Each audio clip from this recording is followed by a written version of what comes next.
Mr. President. The senator from Oklahoma.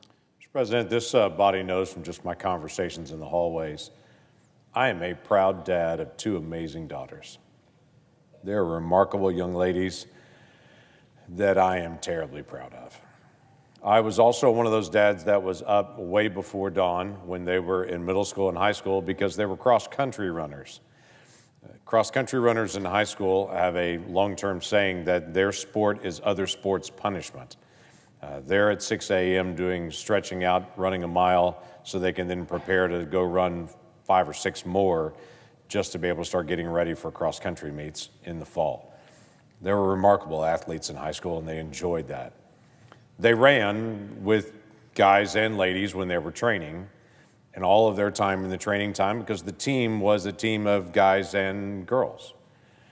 But when they actually got to the competition day, my daughters competed against other girls in that competition. Because what we all know to be a fact to be true, that boys in cross country that are training for cross country and girls that are training in cross country, both great athletes, have different times to the finish line. That's just a reality. It's not one negative on another. It's not diminishing one to the other. It's a reality. In the last Summer Olympics, the woman who was a remarkable athlete that won the women's marathon as the greatest runner of our time, when she came in as the gold medal winner, her time would have been beaten by 67 of the men who ran in the Olympics, in the same sport, same distance, same track, gold medalist for the women. The top 67 men running in the marathon would have beaten her. Where am I going with this? This is common sense that we all know and that we've all seen in our own families and in communities. It's the reason that we have protected women's sports for years, to be able to make sure women and girls have the ability to be able to have great competition, to enjoy the joy of sports and all the lessons that you learn from sports, and to be able to have equal competition levels. But in the past few years, really very, very recently in our country, there's a movement to be able to say, if a biological male or transgender individual wants to be able to compete in the women's sports area, they should be allowed to do that. The question is, who is that fair to? Is that fair to this transgender individual, or is that fair to the other female athletes? Because culturally, there seems to be a push to say, I don't care if it's unfair to the female athletes. I picked this one transgender individual, and I want to be fair to them. I look at a whole team of other folks and to say, who is this fair to?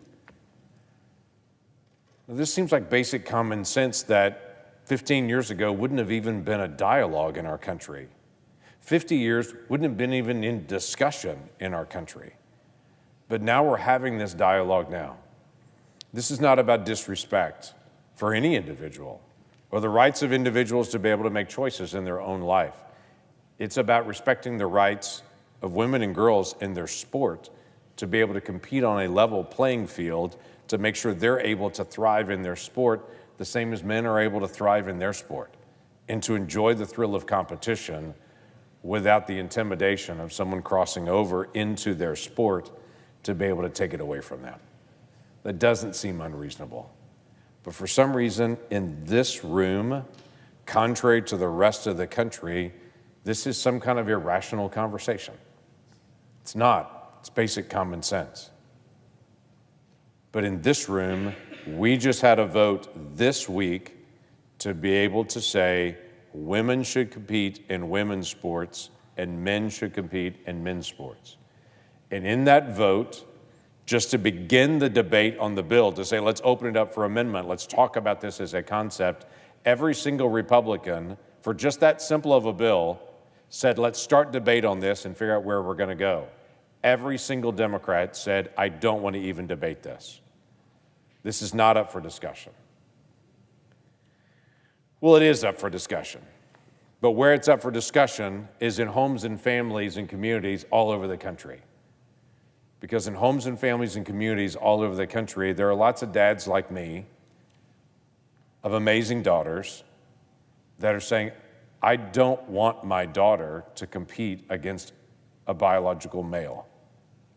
Because there are inherent advantages in some sports and in some speeds just based on bone density and muscle structure. Again, it's not negative towards female or male on that. It's reality and basic biology. Families across the country are talking about this. And for some reason, this room is allergic to talk about it. We're going to continue to be able to bring this up because Americans have an expectation this is going to be resolved. I'm grateful to President Trump that he has rescinded the Biden administration's executive order allowing transgender individuals to compete in girls' sports. That's a good thing. That sets ladies across the country at ease to say, let's go play soccer.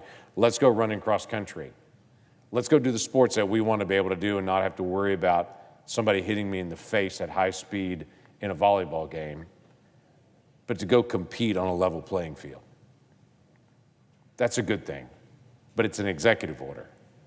It means it doesn't last from president to president to president. I don't know what the next president's going to do, but I think I know where Americans are still going to be. They're going to want to say, let's compete. We may all train together. We may be all friends together.